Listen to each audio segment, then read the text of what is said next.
नमस्कार, मैं हूं शिवांगी और आप देख रहे हैं परफेक्ट 24 न्यूज। वक्त है देश की कुछ बड़ी खबरों का।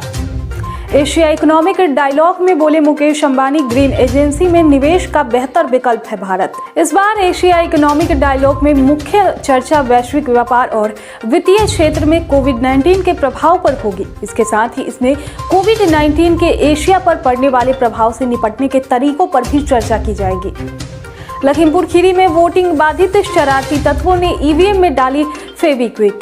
यूपी विधानसभा चुनाव के चौथे चरण के लिए 9 जिलों के 59 सभा सीटों पर वोटिंग जारी है। इस बीच लखीमपुर खीरी में शरारती तत्वों ने वोटिंग को बाधित करने का काम किया है। दरअसल लखीमपुर खीरी सदर विधानसभा सीट के कादीपुर शानी में शरारती तत्वों ने ईवीएम मशीन में फेविक्विक डाल दिया है, जिससे मशीन बंद हो गई।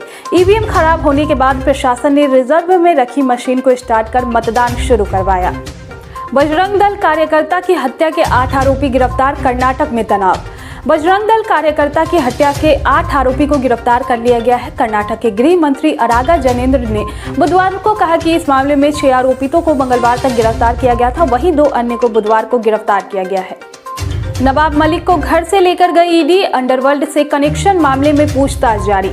महाराष्ट्र सरकार ने मंत्री नवाब मलिक से मुंबई स्थित प्रवर्तन निदेशालय के दफ्तर में पूछताछ जारी है। ईडी ने मलिक को अंडरवर्ल्ड के कथित संबंधों वाली एक प्रॉपर्टी से जुड़े मामले में पूछताछ के लिए तलब किया था। बीते साल नवंबर में महाराष्ट्र के पूर्व मुख्यमंत्री देवेंद्र फडणवीस ने आरोप लगाए थे कि मलिक ने अंडरवर्ल्ड डॉन दाऊद इब्राहिम से जमीनें खरीदी है। साथ ही उन्होंने दावा किया है कि प्रॉपर्टी मुंबई धमाके में शामिल रहने वाले आरोपियों की है।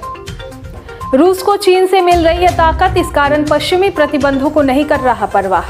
कुछ दिन पहले रूस ने चीन के साथ एक समझौता किया था। इसके तहत रूस अगले 30 साल तक चीन को गैस उपलब्ध कराएगा। इस समझौते के बाद रूस समर्थित ऑयल कॉरपोरेशन गैज़प्रोम ने चीन को बड़ी कंपनी CNPC को हर साल 10 अरब क्यूबिक मीटर गैस सप्लाई करने की हामी भरी है। रूस के एक विशेषज्ञ का कहना है कि पुतिन और रूस के लिए यह डील काफी सहायक होगी। फरहान अख्तर, शिवानी दांडेकर ने शेयर की शादी की पिक, ससुर के साथ डांस करती नजर आई बहुरानी। 48 की उम्र में फरहान अख्तर ने दूसरी बार शादी की और अपनी खास दोस्त शिवानी दांडेकर को अपना हमसफर बनाया। शादी की कई तस्वीरें तो यूं सोशल मीडिया पर वायरल हुई, लेकिन अब नए बन्ना बन्नी ने कुछ तस्वीरों को शेयर किया है, जिसको फैंस काफी पसंद कर रहे हैं। उस तस्वीर में शिवानी दांडेकर खूब झूमते हुए नजर आई और अपने ससुर के साथ खूब झूमते हुए नजर आ रही है। AED 2022 में बोले मुकेश अंबानी, 2030 तक भारत दुनिया की अर्थव्यवस्था में करेगा 60% योगदान।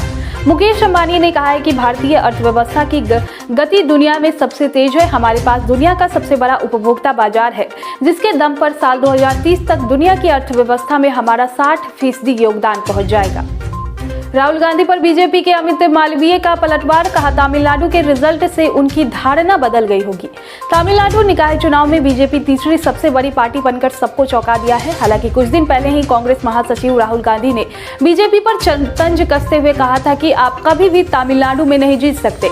अब इस बयान पर बीजेपी IT सेल के प्रमुख अमित मालवीय ने राहुल गांधी पर पलटवार करते हुए कहा है कि उन्होंने कहा था कि तमिलनाडु चुनाव के परिणाम आ जाने के बाद अब आपकी धारणा बदल गई होगी।